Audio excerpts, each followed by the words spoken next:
here with TheCynix, he was very kind to let me be the one to have the channel. I could have done it on his. He's going to have the video on his channel as well. He's actually bigger than me, so he's doing me a favor. It is lazy Saturday, so I'm very unkempt right now. I hope you don't mind. I want to thank Ryan very, very much because, as everybody may know, I've gotten in a beef with an entire Reddit community somehow.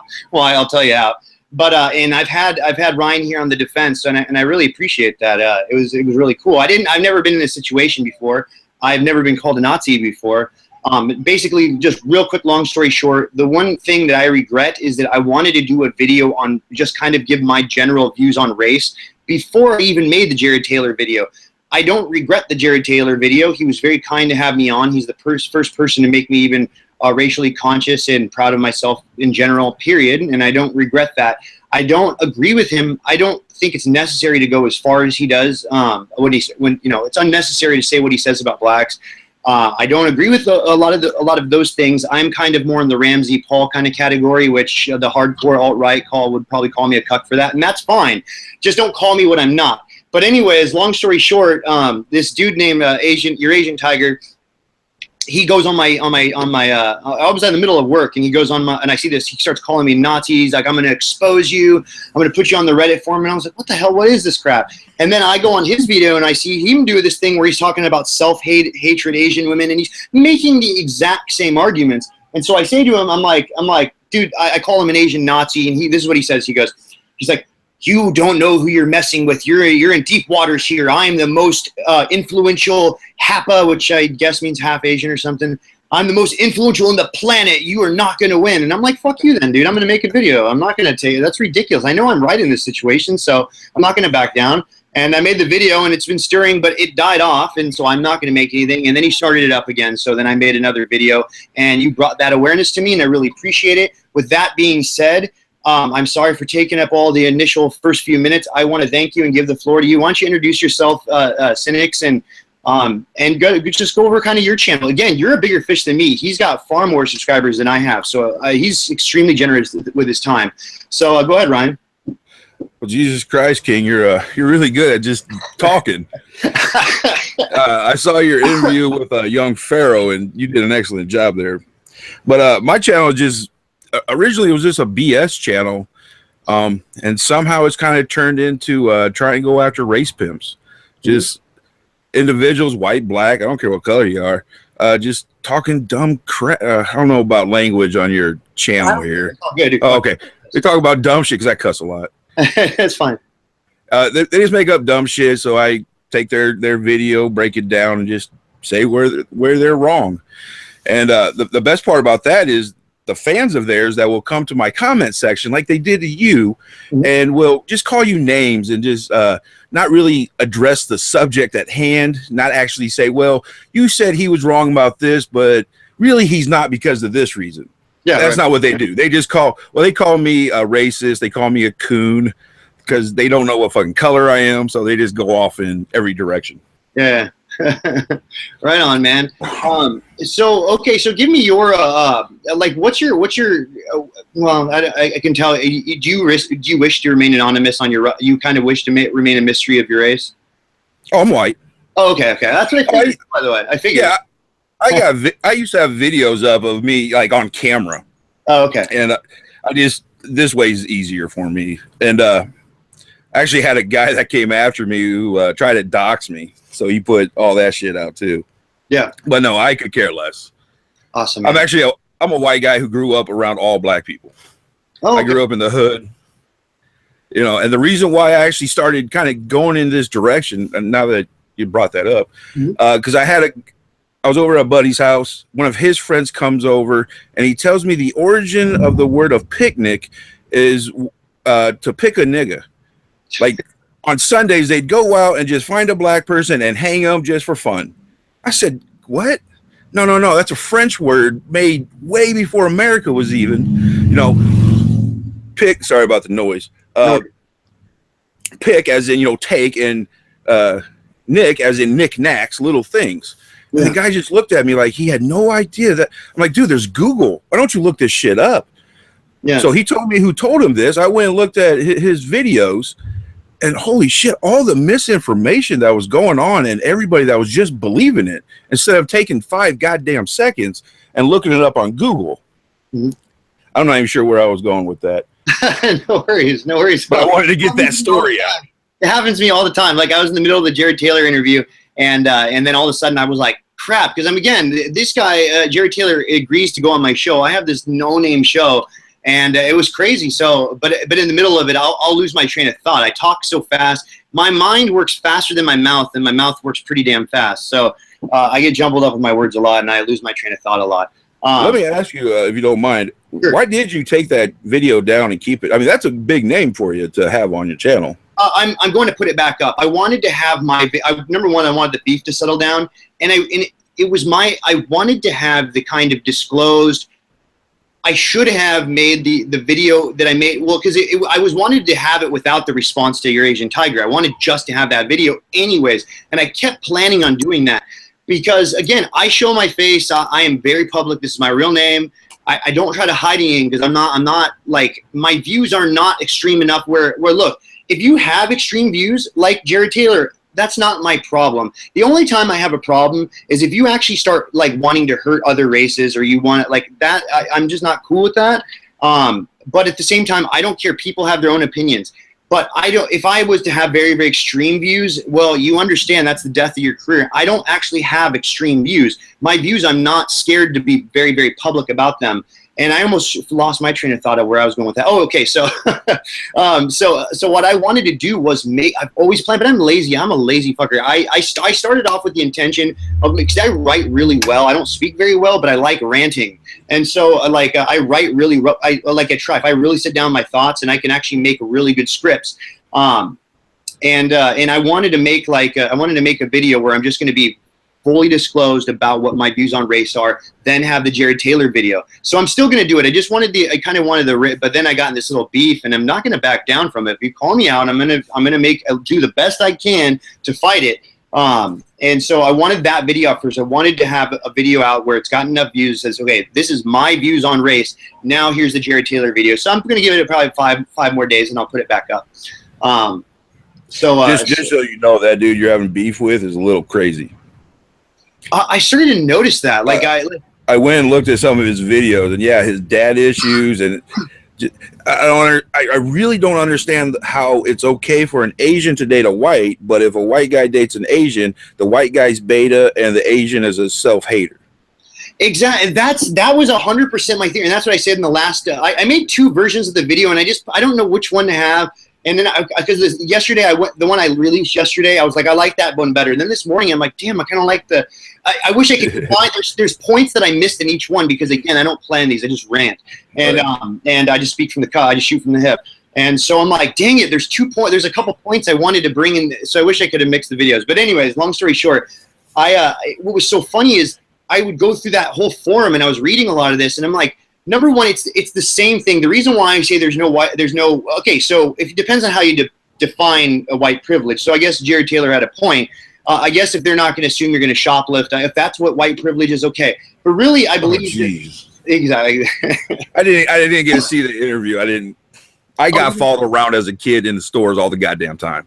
Oh, it's because the way I look, not because I'm white or not because I'm black, because I look like a thug.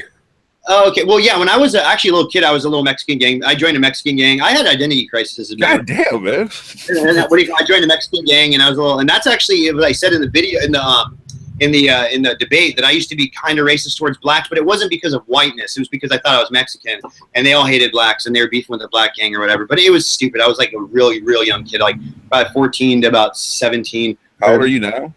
I'm 33. I look young. I have a baby face. Yeah, you do. Yeah, I know. But anyways, but I've noticed this, that like this what it is, you always see who are the most vocal virtue signalers? They're always, because there's a black privilege. So back in the day, there really was a white privilege. Like really light-skinned black men, they would straighten their hair, they would try to dress as white as they can. They wanted to be white, but now there's no benefit in them. That's why you have like Rachel Dolezals. There's no benefit in trying to be white. So what they want to do is, or then you get like the most vocal race hustlers tend to be mulattoes, like Jesse Williams or Colin Kaepernick. It's really, really weird phenomenon. But in this HAPA community, I noticed that they all hate their dads, and they all love it and cheer when they see an Asian guy with a white woman. Which, by the way, I've always gotten a kick out of it too. I never minded that. I've always thought that was kind of, I'm like, good job, man, because you don't see it a lot. But for some reason, they just have this deep hatred when they see white men with Asian women. And really what I think it is I think they're just hating, dude. I think that's what it is. Yeah. Jealous. I mean, you look at him, you can see he obviously has some sexual frustrations. So I don't know, man. I mean, he's been rejected. A lot of these people, like MGTOW people, even they just been rejected too many times. They don't understand that they have no game, and they don't work on it. They just assume some woman should come to them.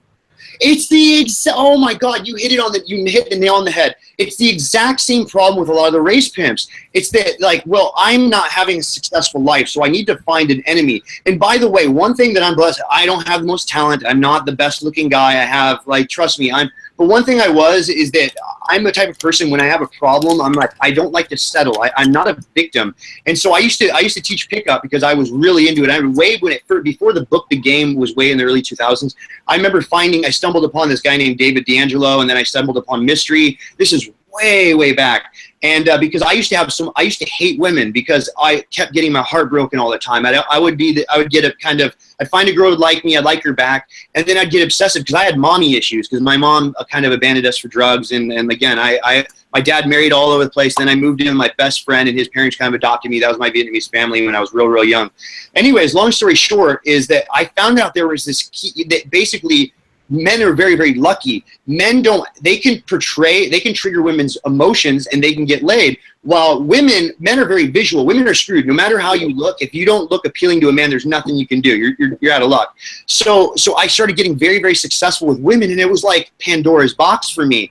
But it's the same complex that I think a lot of these people have, is they're not actually going and trying to better themselves, and that you can actually fix this dating problem. It's actually not that hard. It probably takes about 6 months of balls. The number one secret is you actually have to do it. You have to face rejection, get shot down a lot, and make the approach. And women, once you start getting immune to being shot down, all of a sudden that is at least 60, 70% of the battle right there. If you're not scared to shot down, all of a sudden women are like, whoa, there's something about this guy. He's obviously confident. You already show alpha characteristics. But what happens is everybody wants to complain. We live in a victim culture where if there's a problem, it's obviously somebody else's fault. Who's the hierarchy? It's always white men. And because most white men are betas, which I think the real definition of beta is the ones who just have this self-hatred in there, and they just allow it. Oh, yes, everything is our fault. We're a horrible... Anyways, so I can go on and on about that. But, yeah, I know I went a little spiel. I rant a lot. If you can go, dude. It's your channel, man. Go. But I did hear you say that beta is like a word that the alt-right uses. Don't do that, because I fucking use beta ever since I was fucking 15. I started using beta. It was a pickup terminology. So back when I was in the seduction community, that's what they call it, seduction community, they used to have these creepy things called layers. I always thought that was a creepy word. You have the Seattle layer, San Francisco layer. Those are the two layers I was really involved with. And again, this is so long ago. But that's what they say, beta, or they call it AFC, which means average frustrated chump. And so I guess now that was the word we really started using, and then it started evolving as soon as the pickup community. Now it's died off. It got popular when I was already starting to get out of it. It started kind of making mainstream, and now it's kind of died off a little bit again. But anyways, beta was kind of the newer generations term that he started using, and then the alt-right community started using the word beta. So I guess if I got that wrong, I apologize. I shouldn't have. Oh, don't apologize. I knew what you meant when you said it. You're just making a point about the guy using words that he supposedly hates, but he's using their terminology. Exactly, and that's what he's trying to use against. Exactly, he's assuming he's trying to use my own assuming that I'm a full-fledged member of that community. But what I will say is I will admit to being alt-light. I'm really not alt-right. And but anyways, that's the terminology. He was trying to use it against me, I figured. Alt-light? Alt-light. That's what okay, I'm not all that familiar about the alt-right. I mean, I've looked into them. I've seen Spencer talk many times. AIU, do you know who Atheism is Unstoppable is? Atheism is... Oh, yeah. The kangaroo guy. Yeah. He's an asshole, but he's so fucking good at what he does. Yeah, he is. Yep, exactly. And he does videos on Richard Spencer's, so that's kind of where I get my idea from him.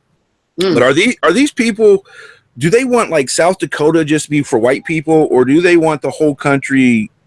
Like we take blacks or Hispanics and we put them in certain states, and then the rest of the country is just for white people. Okay, so good question, because I actually am very knowledgeable in the alt-right. I'm just not a member of it. Alt-right, when they describe alt-right, will call me alt-light. That's what they'll call us. So alt-light is like a Mike Cernovich, Paul Joseph Watson, Styx Hexenhammer, what's his name, Sargon of Akkad. That's alt-light. What they're civic nationalists. Sargon, really? Yeah, Sargon would kind of be considered alt-light. Not, I mean, really, but if you watch him, like, he debated that Destiny guy, and he was making all of the alt-light points. So I'm alt-light. Ramsey Paul is another example. He used to be alt-right, and then he kind of went down to alt-light. Alt-light is a word that, like, Richard Spencer will call us. Alt-light, where it's like we're racially conscious, and we are. So the best way to put me, it's not that I'm pro-white. It's that I'm anti-white. That's exactly right. that's what alt-light is. We're anti-white. I get sick of the anti-whiteness. That's really what it is. So Jared Taylor's definitely all right. There's no question. So I say I don't really go that far. So the alt-right, what their goal is they're hyper racially focused. They go too much on identity politics, and what they want is they want an ethnic state. Jared Taylor actually doesn't. He doesn't talk about the ethno state too much. The ethno state would be is they believe is that eventually it'll get really bad, which it probably will, where whites will become the minorities. And after telling everybody that basically all of their problems are our fault, and now they have complete voting power. So do you think they're just going to be nice to us now? You know, like specifically, usually this is the reason why I was so blown away that I got in a fight with Asians, because again, I'm raised mostly around Asians, and I have the least problem with them. It's usually blacks and Hispanics that really have a problem with they're very anti-white. Asians are really not anti-white. I've very rare that I see them. Now that I've noticed, it's the half Asians that are very anti-white.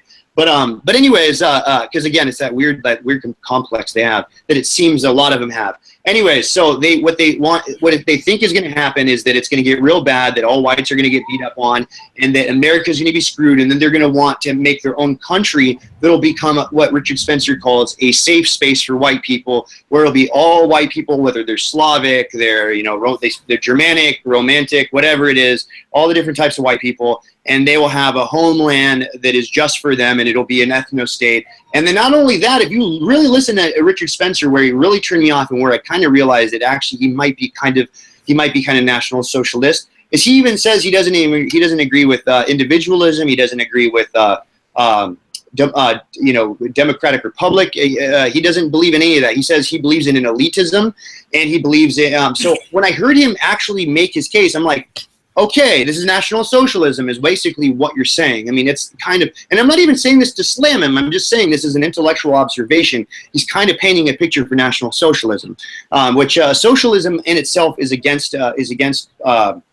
Socialism itself is very anti-patriot. It's very anti-nationalistic. They believe it's a worldwide phenomenon, that it's basically a unity of all workers, people, the proletariat, and it goes beyond all nation states. So National Socialism says, F that. No, we can have socialism, but it'll be based on the nation state, because socialism itself is very anti-nationalistic. So it'll be a nation state that's based on race, but there's also civic fascism. I mean, there's also civic fascism as well, which is like hyper.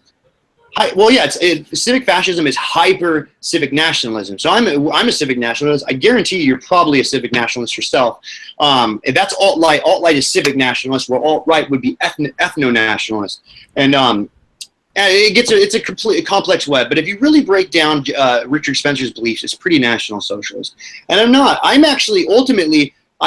I believe in Western supremacy, where I'm not saying that Eastern cultures are bad. I'm just saying in the West, we should have it's a multiracial state has worked before. It's worked in the Roman Empire. There was multiracial, but multiculturalism has never worked, ever. It's never going to work. It's called balkanization. It's what started the First World War. Balkanization can never, ever, ever work. So what I would in my ideal state is, hey, halt immigration, number one, at least third world immigration. Hold it for a long time. Make assimilation. You have to give time. So before 1965, they used to have, they would just open the door for immigration, and then they would shut the door.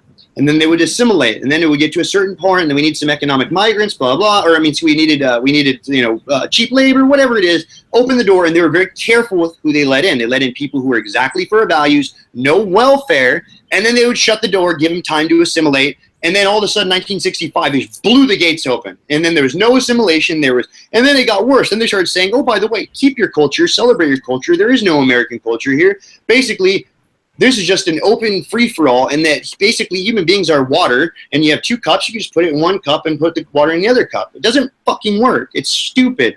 When I was growing up,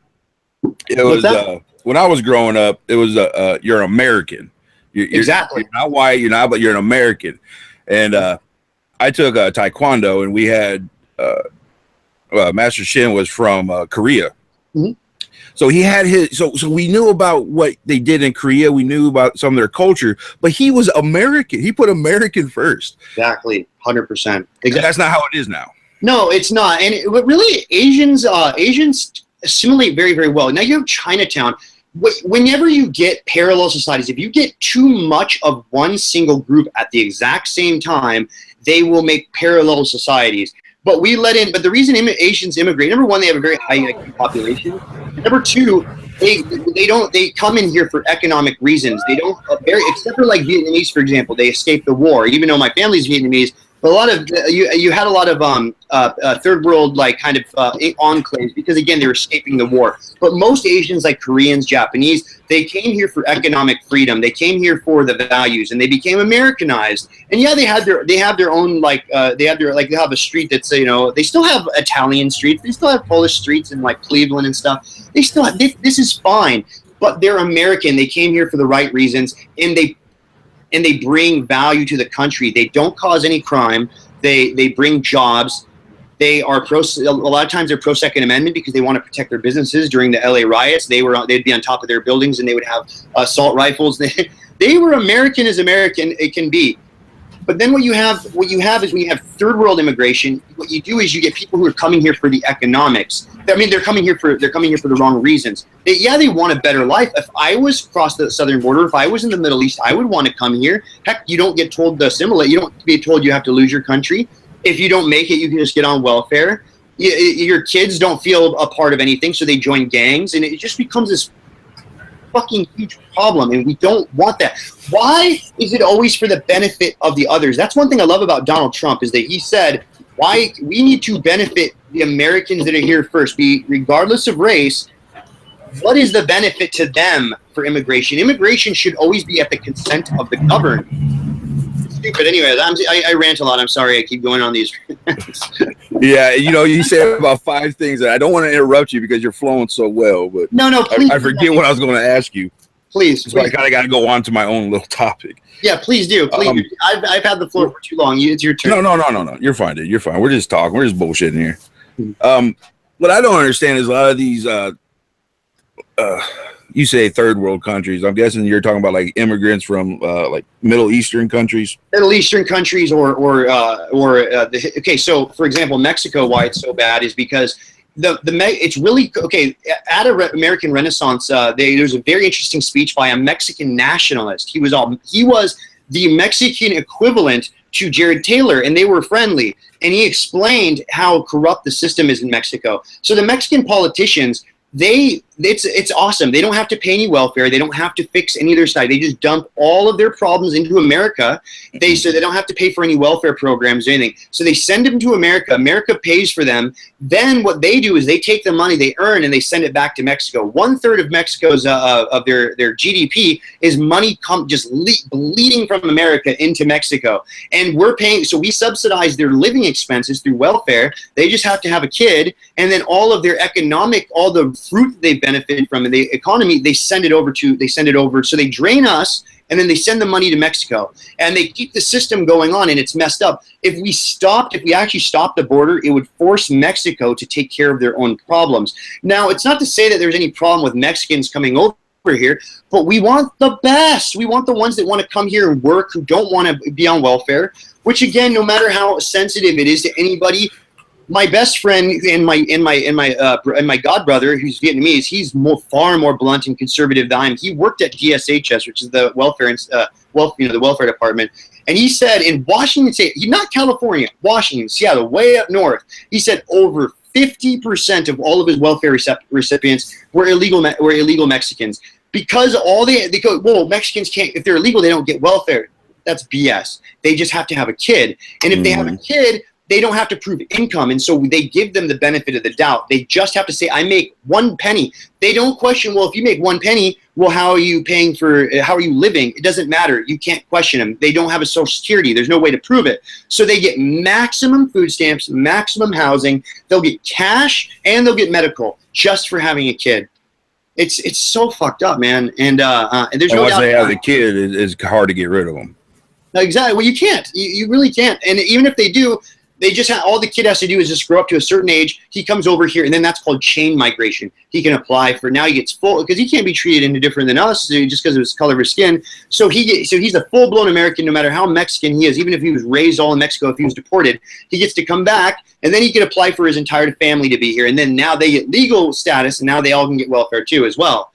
So if you shut off, all you have to do is end the anchor baby laws, which are based on bullshit laws to its complete bullshit law. It is 100% nonsense, and it'd take a whole other hour to explain that. But all they have to do is have to have a damn kid. That's it, and then they get right. But the law is based on kindness, right? Yeah, sympathize. It's so stupid though, because forced charity is not charitable. I'm a libertarian, is really kind of more what I am, a mix between libertarian and civic nationalist. And I believe that in a free market, everything should be better. So if you turn off the welfare state, if you say, no, you cannot have any welfare if you just have a kid, all of a sudden you're going to solve the problem right there. And you're going to keep the best immigrants. You're going to keep the best. You're just going to get the best of immigrants, even from Mexico, no matter where they are. The Middle East, now the Middle East is different because they have an entirely incompatible culture. Islam, no matter what it is, I've read the entire Quran twice. I've read I read Al-Bukhari, I've read Al-Muslim, which are the two primary hadiths. I read the Sirah. I'm a semi-expert in Islam. And I'm telling you right now, no matter what you say, it is incompatible with us. Yes, I'm not anti-Muslim. There are Muslims who want to enjoy all the values of the West. But Islam itself is completely incompatible with Western values. It cannot work. So you cannot have too many devout Muslims in the West. Well, when you come to a religion, any religion, you gotta, the ones that are really taking that fucking book serious, those are ones you gotta watch for. Well, because even Christians have fucked up things in their books, but 99.9% of them don't fucking go by them. People like the West Baptist Church goes by that shit. Yeah, okay, that's a fair example. If you go by the teachings of Jesus, I'm not a Christian, but Jesus himself is the most beautiful. His teachings are the most beautiful teachings you could ever imagine. And he might not have existed. We can go. Yeah, another conversation, but go ahead. Yeah, exactly. The Old Testament, though, is pretty brutal. That's what, and it's not really true. The Jews do not really follow they follow the Talmud, but that's a whole other story. But Islam is not just, so Christianity is really a religion based on the heart. It's based on the afterlife. It says, give up the world, let to Caesar, to the church. It doesn't demand anything from the government in itself. It's basically an afterlife religion. But wait a minute, dude, it talks about how you should stone your kids if they're not doing the right thing. How raping's, that's not so bad. That's the Old Testament. Slavery's cool. That's the Old Testament. That's all the Old Testament. And that's what I mean. People don't go by that shit. That's what I mean by people that really get into their book and people that understand that their book is, let's cherry pick the good stuff and let's fuck the rest. Exactly, but Islam in itself, by its design, its entire purpose, it says that its purpose on life, that it is demanded of Muslims that if they can make an Islamic state, they need to, and they must set up the Sharia. They care more. Their goal in this life is determined on what their place in heaven is determined on what they do, and their absolute goal is to set up the Sharia.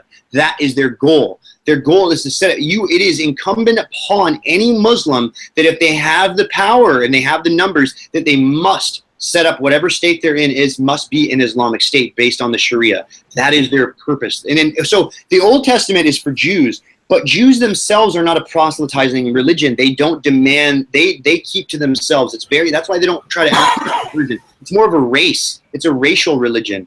And so they believe those laws are meant for them, that they don't demand it upon the rest of the world like Islam does. Real quick, go back for a second.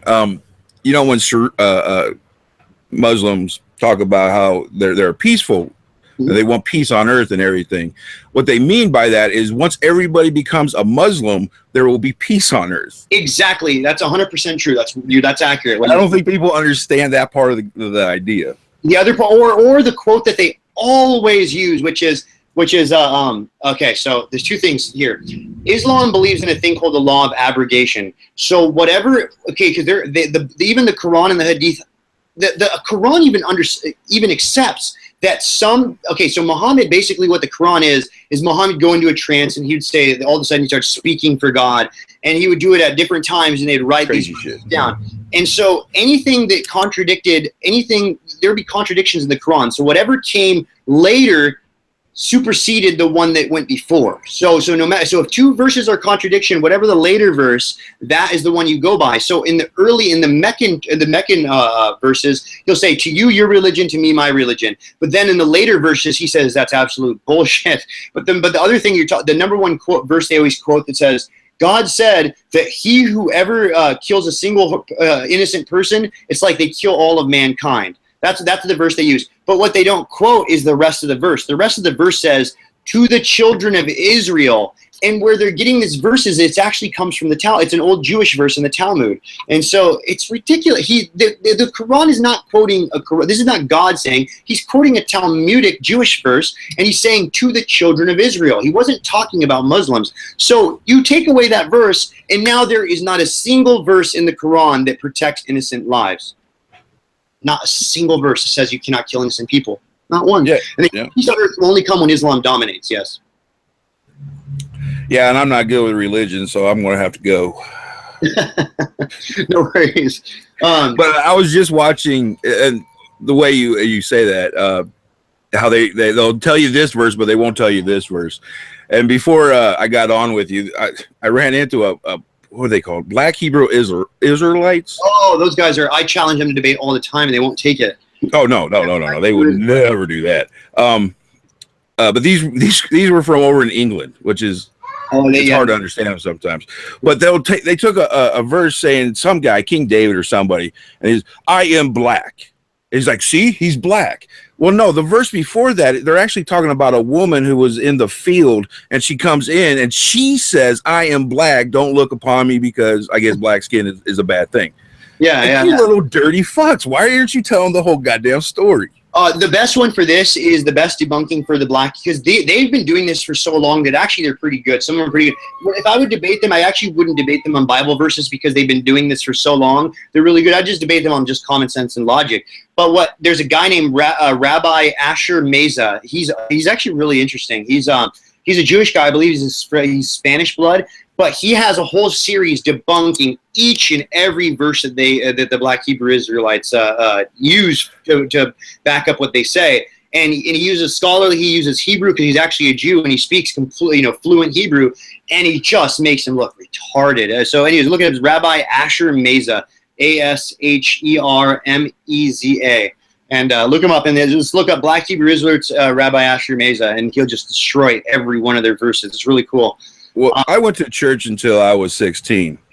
And the day I had a car, my mom comes in, she goes, you know where church is. If you want to go. If not, just whatever.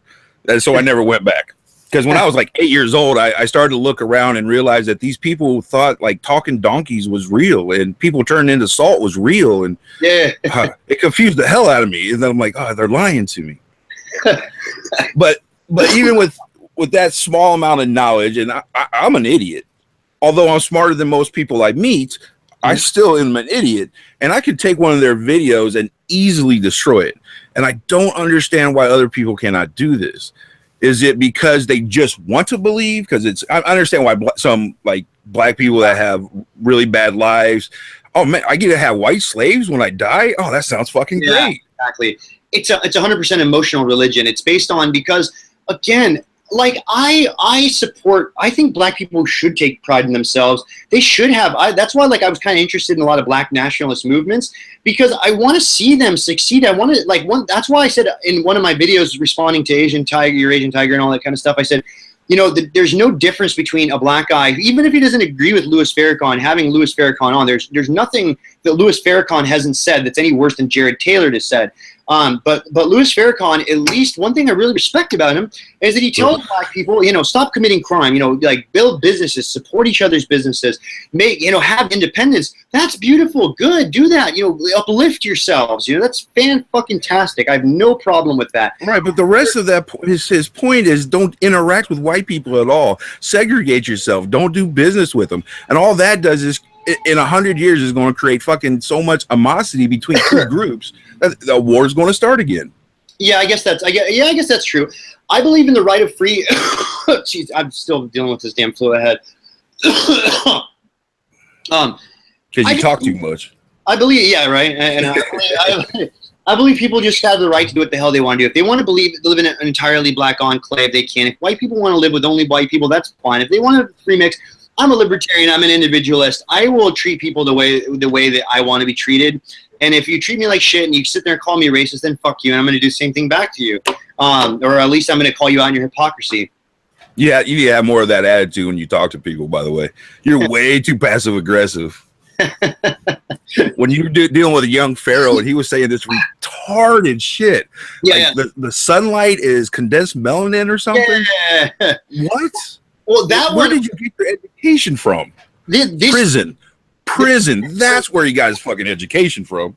So you could, what you'll see, and I'll admit here, is that you'll see an evolution. For example, my very first debate with Tariq Nasheed, I was very humble, really, really humble. I was trying to like reason with him, and again, because I had no platform at all. Then all of a sudden, I had my very first real formal debate with young Pharaoh, and I have again no name. Literally, there was like 2,000 people in the chat box talking, and they're all really shit. And hear me, and I had to take the. I would love to see that.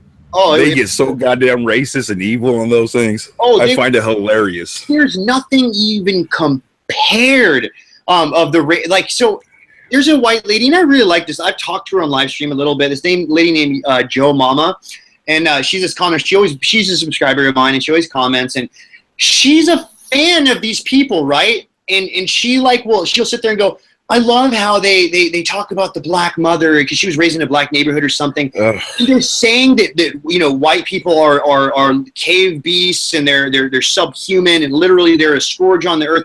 Everything you can imagine. And she goes, well, they just uplift themselves. And then she calls Jared Taylor a fucking racist. She goes, you know, Jared Taylor is a racist. And I'm like, and she's white. I'm like, you don't see the hypocrisy here? But anyways, but I try to take the moral high ground. Now that I'm a little more cocky, I'm a little more confident, then now I would talk to young Pharaoh and I'd just be a little bit more blunt with him. And I just get more and more confident as I go. Because again, now I'm getting a little bit more of a platform. And then anyways, so it's an evolution that I've I don't know when you did that Tariq Nasheed interview, but I remember watching it whenever it was. And it had to be a long time ago. Yeah, it was. And all I could think of is, why is this white boy just letting this Tariq just do this to him? Yeah, I know. Yeah, exactly. And not only that, what happened is Tariq is good at that though. It's not your fault. That dude is good at just pounding on somebody with stupidity, where it's hard to. How do you attack stupidity? And I was so nervous. By the way, my heart was pounding through my chest at the time. My throat, my voice, my Adam's apple was in my throat. And anyway, so I wrote him this huge rebuttal. I wrote him like a 10-page. Like I'm really good at writing. Oh, he ain't reading that. And so, anyways, and he would debate, and I was just killing him. And he goes, "Fine, call my show. Let's debate." So I call, and he kind of disarms me because again, I didn't have any facts. I was just trying to use basic comments, just my own experience. And he kind of made it seem like we agreed with each other. And then I'm like, now he's kind of buddying me. And I'm like, okay, cool. And I'm this young guy, and I don't know what I'm doing. And he's trying to be friendly with me. Then we hang up, and then he starts talking shit. See, I knew that guy was a white supremacist. I knew all that. And then I tried to get back. I was like, oh, fuck this. So I was on the chat box, and I was like, that's so effed up. This is bullshit. And then he kept, anyways. And then he wouldn't have me on again. And he blocks me on Twitter. So I tried to get back, and let's do this again. Let's get a round two. And he blocks me on Twitter, and he won't. Anyway, so he blocked me on Twitter because I watched one of his Hidden Colors. Hidden Colors, yeah. Yes, his movies that he calls documentaries, his little sci-fi. Okay. I was watching it with a history, a guy with a history degree and a guy with a art degree. And they were just picking this shit apart left and right. We were just laughing the whole goddamn time. And one of them said, you know, this is like Ancient Aliens, the History Channel. I said, oh my God, it is. This is the Ancient Aliens for black people. That is hilarious. And he blocked me immediately. I said, great. This is funny. Where can I find it? There's a video. Are you saying there's a video that picks apart his series? I would love to see that. Well, I sat down with a couple people, but there was a guy I watched called Hagbar Celine. Oh, Hagbar. Yeah. He's cool. I like that guy. He did a live stream of all 4 of them, and I got to watch all 4 of them with him. And, you know, he doesn't pick them apart like I would like him to. He just kind of laughs at certain points where it's like obvious. He takes a fucking picture and tells this whole goddamn story around this picture and has no idea where the picture even is from.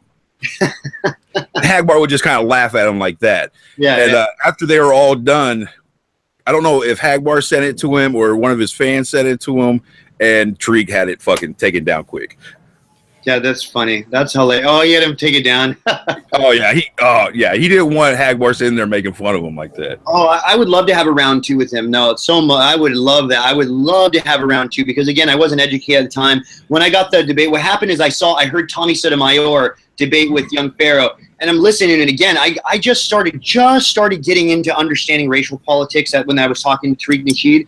And so I'm like, and I was listening to Young Pharaoh, and he's like, I will destroy any cracker who comes on. I'll be like, any cracker who wants to get it, you're gonna get murdered. And I was like, so I wrote him this like 6-page long rebuttal. I know he didn't read it, and I'm like, dude, I'll take you down, no problem. And then he wrote back. He's like, all right, let's do this. And so we had the debate. And there's what was the debate topic on? It was called, the title was, "Is white supremacy the cause of black disparity, and can whites reach enlightenment?" So it was retarded, but anyway. Before we got on, I jumped on that. I tried to read through some comments real quick, and I saw a lot of them saying how you're just here King is just here to spread this white supremacist talking point. Of course they did. I'm like, well, wait a minute. I mean, he did bring up facts, right? I mean, you don't like the facts. I understand the facts sound horrible for you, but could you talk about the facts that he brought up that were bullshit? No, can't do that. Yeah, but the part they're ignoring is that I also, in the debate, painted a good picture. I said, now here's the good news. And I started giving them examples that showed, for example, so if the true white supremacist racist would say, blacks are completely incapable of having any type of function in society. So that's the point what they're saying. But what they want, they call it white supremacists, unless 100% I say that the cause of black supremacy, basically, the reason that blacks are dysfunctional in majority, the reason that they're having dysfunction is because of white racism. If I don't admit that, that means I'm a racist. But see, I painted a good picture for them. I told them the punchline was, I go, this is the reason where I can prove that it's not because of racism. Because only 70% of black children have fathers. Of the 25 to 30% that do have fathers, guess what? They are only slightly poorer than the average white family. They are only slightly less prone to the criminal justice system. Boom, all the disparity goes away. All the complaints go away, everything. So you're telling me, why do you think Asians don't complain about racism? Because their lives are so fucking good here. They don't have any problems with crime. They don't have any problems with wealth. They don't have any of those issues. But if you take, all you have to do is take a black family with a mother and a father, with the same mother and father, and you have this, if the two, basically what it is, they took 2 children who have the same parents, not like, it isn't like, 5 different kids from 5 different dads. The 2 same parents, and they're married, all of a sudden they have high income, the same income as white people, the same criminal, like just a little bit, a higher crime rate, just a little bit poorer, just a tiny bit, but there's not enough to complain. So therefore, blacks aren't all that dysfunctional. They just need to fix the family in America. It's that simple. So wait a minute. Are you telling me that if you have 2 people in the household making money, your life is easier? So no fucking way. Married. No, I'm saying because what happened, the problem is that... No, you don't even got to be married, because me and my woman ain't married. We both got income, and we do just fine. But no, exactly. If you have kids, I'm saying the children will... Yeah, we have 3 kids. Exactly. My point is, if you have 2 people bringing home money into the home, your life is easy. Exactly. You don't have to worry about that. The children, dude, the worst thing you could ever do to a child is, and even if you're white, it doesn't matter if you're black or white. Oh, yeah, I agree with you. Raised by a single mother, the chances of the child's chance of going to jail, of having a violent crime, having poverty, dysfunction, goes through the fucking roof. Absolutely. You need to have a mother and a father in the home. That is the point. And of course, hold on. Now, I know a single mom, and her kid is a goddamn genius. And the reason why is because she's fucking loaded. Money, they take trips all the time. The kid gets to go and see the fucking world. They have money, so he doesn't have to worry about, getting made fun of for his shoes, so he doesn't have to go out selling dope. Exactly. Yeah. I think money is maybe, I don't want to say it's more important than two parents, but God damn it, it's right up there. No, I think that might be an individual, but the most important, you could even be poor, and the kid will be more successful. Having a two-parent home is so important. But hey, brother, we gotta try to reschedule. Hey, look, talk some more. Talk for a while. What's that? Acting up. I'll be right back. Come on, baby. What? Give her whatever she wants.